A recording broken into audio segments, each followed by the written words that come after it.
We'll start with chapter 4 today, titled Exponential and Log Functions. The first section in this chapter is devoted to exponential functions.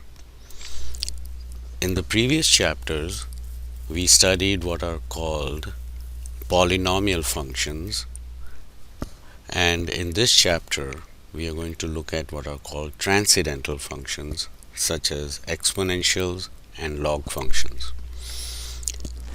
Now, the linear function, for example, is a function that is of the type 2x plus 1.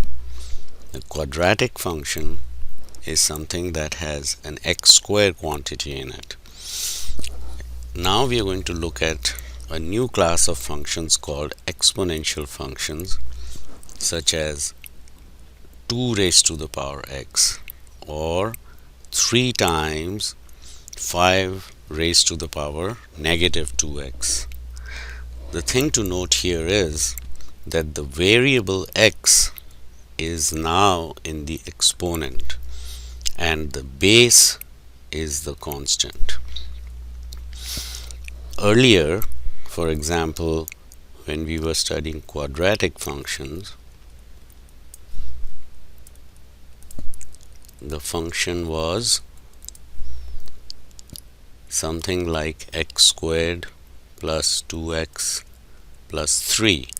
Now notice that x was in the base and the exponent was a number. Now we'll be dealing with functions of the kind 2 raised to the power x. Now the variable x is in the exponent. The simplest form of an exponential function is f of x equals a raised to the power x, and a is always a positive number. Now there are two possibilities. Either a can be greater than 1 or a can be a number between 0 and 1. Remember, a cannot be negative. So let's first consider when a is greater than 1. So let's choose an example, a function f of x as 2 raised to the power x, and we want to graph it to see how it looks. So as we have seen earlier, to graph a function, all that you have to do is write it as an equation. So first I'm going to write it as y equals 2 raised to the power x. Then I'm going to choose some values of x and find the corresponding values of y. So let's make a table. So here are some values of x, and we are going to find some values of y, which is 2 raised to the power x. So suppose I choose x as negative 3, then y would be 2 raised to the power negative 3, which means 1 over 2 cube, which is 1 over 8. Then I could choose x as negative 1, so that would give me y as 2 raised to the power negative 1, which is 1 over 2. Then I could use x as 0, which gives me y as 2 raised to the power 0, which is 1. Similarly, I could choose some more values. Let's suppose x is 2.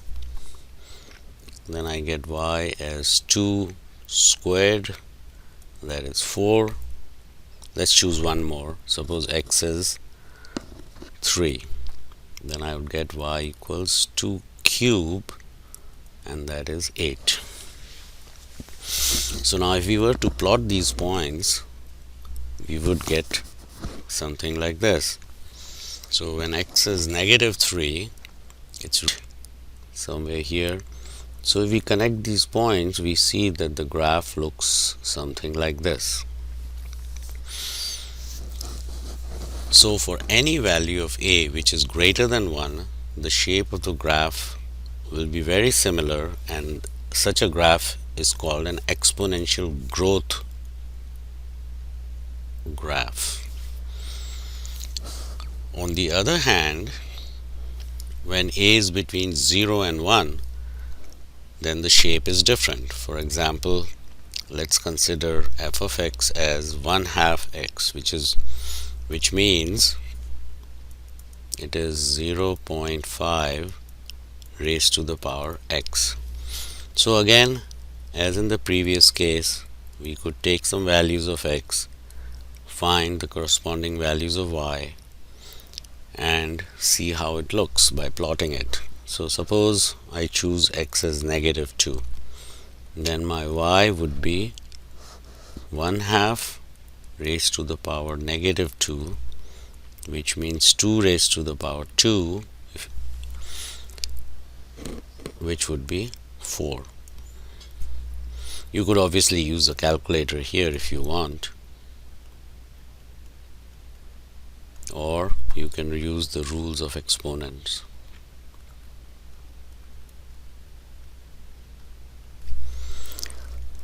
Similarly, if x is -1, then y would be 1/2 raised to the -1, that is 2. And similarly, we can get for 0, y would be 1. For 2, y would be 1/2 to the power 2, that would be 1/4. So now if we graph this graph is going to look like this. So for any curve, any function where a is between 0 and 1, the shape of the graph is called exponential decay. So this is called the decay graph, and the previous one was called the growth graph.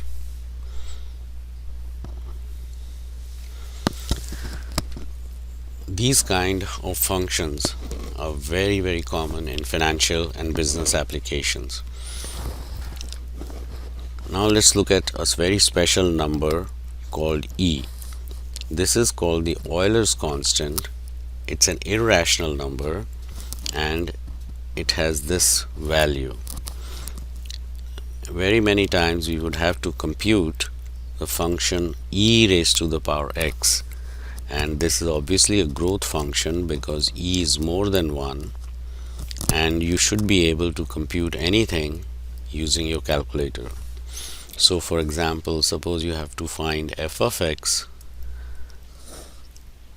Suppose f of x is e raised to the power x, and you have to find f of 2. So that means it will be e raised to the power 2. And if you use your calculator, you will get the value as 7.38905. We'll need to be doing this quite frequently in the application problems. So let's look at a couple of application problems of exponential functions. So here's the first one. The number of streaming media subscribers is approximated by the following functions, and x is 0 when the year is 2010. Now we have to find out how many subscribers are there in 2015 and then in 2018. So let's do them one by one.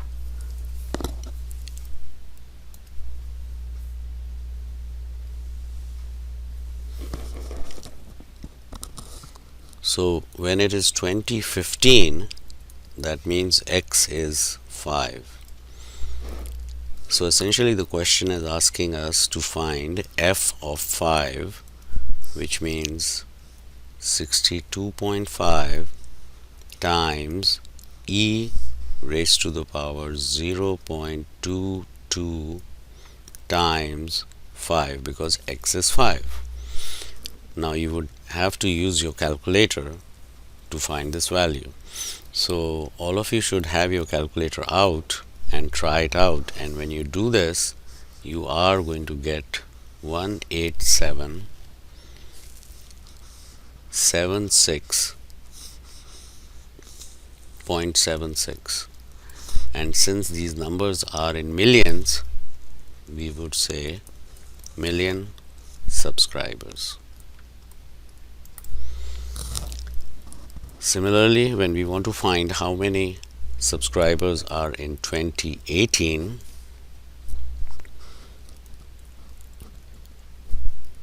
x would be 8 in 2018, so we have to find f of 8.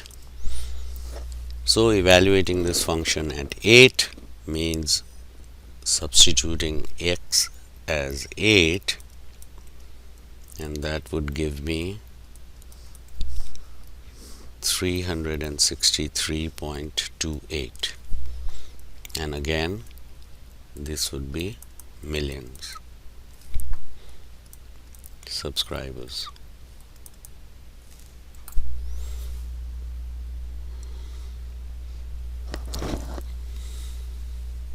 Let's look at another example. So now we have number of unique monthly visitors to a video website, and this is in thousands, and it's given by this function, and x equals 1 means you are in January 2014. So we want to figure out how many visitors would there be in November of 2014. So November means x must be 11, because x is 1 in January. November means x is 11. So essentially we have to find f of 11. So again, it's a matter of taking out your calculator and learning how to use it properly.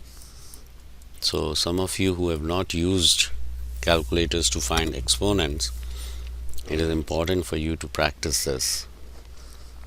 So make sure you first punch in 1.15, raise it to the power 11, and then multiply by 215.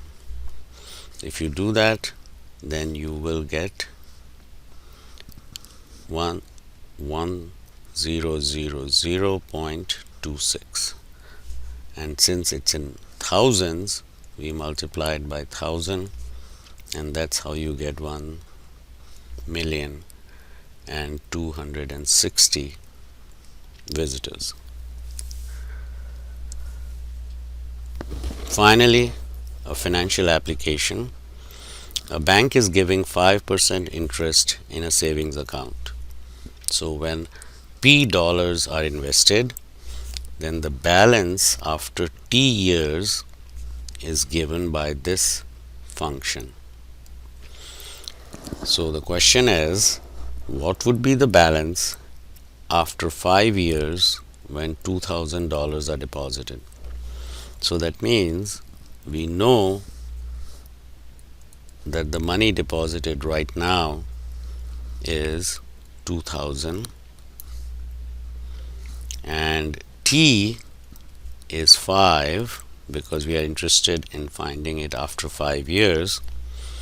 So we have to find out what is the amount in your account. So A would be f of 5, which means 2000 times e raised to the power 0.05 times 5. So that would be 2000 e raised to the power 0.25. And now you could use your calculator to find the final answer.